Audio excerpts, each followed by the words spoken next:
Couple of years ago, when I was in my anime binging phase, chain watching anime, going from one to another because I liked one concept of an anime, then I would go to another just to find a different concept and chain it all over again.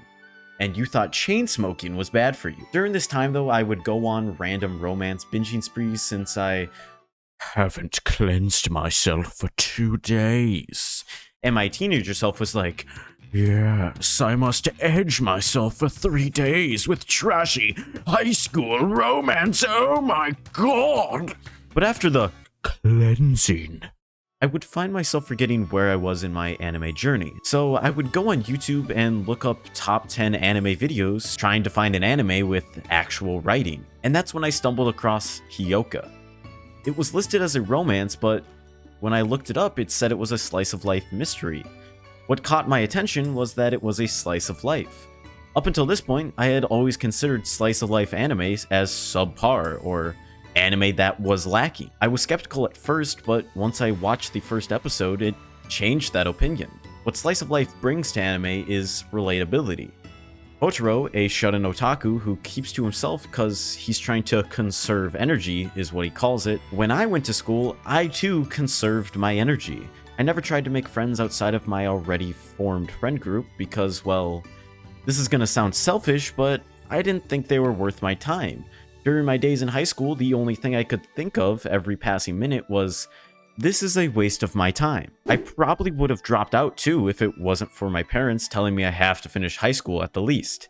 In my head, the only reason I left my room and went to school was because it was something that was required, and that's how Hotaro thinks. I never understood slice of life until I met the anime character I related to the most.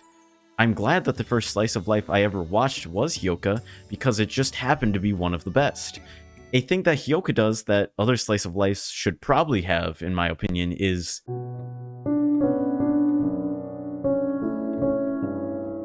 these surreal scenes are used as metaphors to show how Hotaro feels in an artistic view.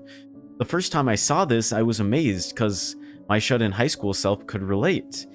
A person I know nothing about asked me a question, and in that short interaction, I felt trapped, as if I too was tangled, stuck in place. These scenes are what prove to me that, in some aspects, anime is superior to other forms of media.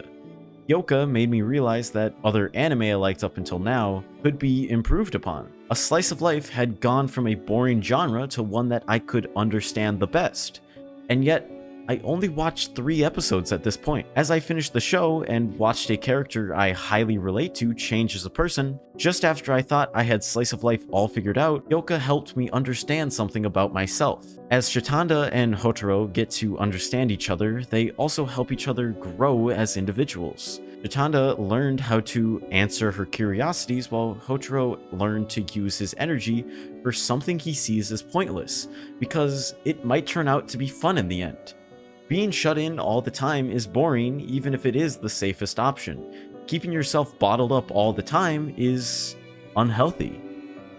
It was here when I realized why I cried watching Your Lie in April. Now, I have cried many times watching anime.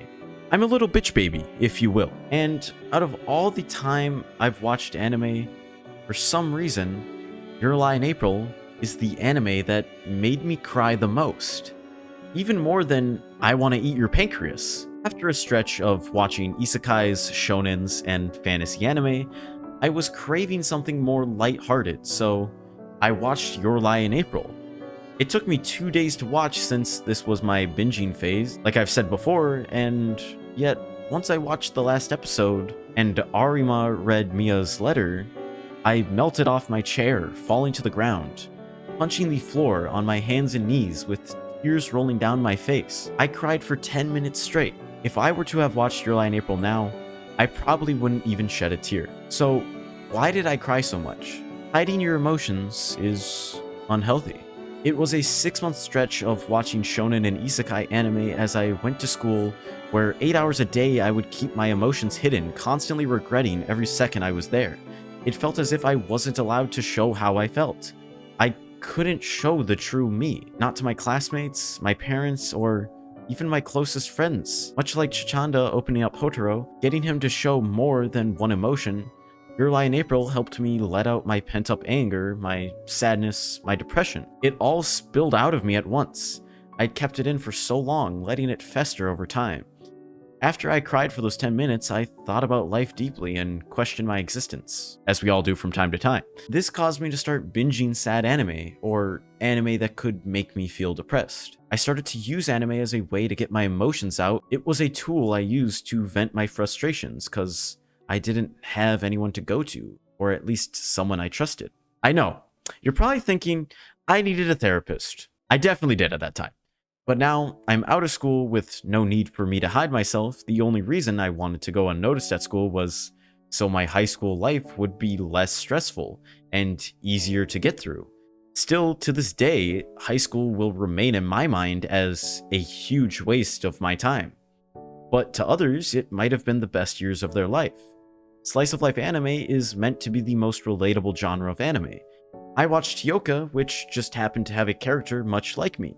There are plenty of slice of life out there. If you search, you too will come across a character that resembles you, more than you'd probably like. But when you do discover that character, use them, reflect on yourself, and ask why I gravitate towards this character. Why do I relate to them? What does this say about me? And how can I improve my understanding of myself?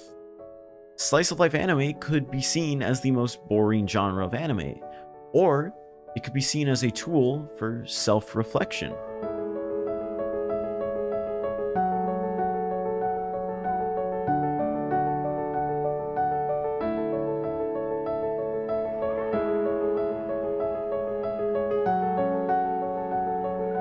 Thank you guys for watching this video. Subscribe if you haven't already, and like the video if you enjoyed it. I also have a Patreon link below. At the higher tiers, you will get a shout out at the end of my videos. Plus, I also on occasion ask my Patreons what my next video should be on. Patreon is the best way you can support me, so thank you if you do.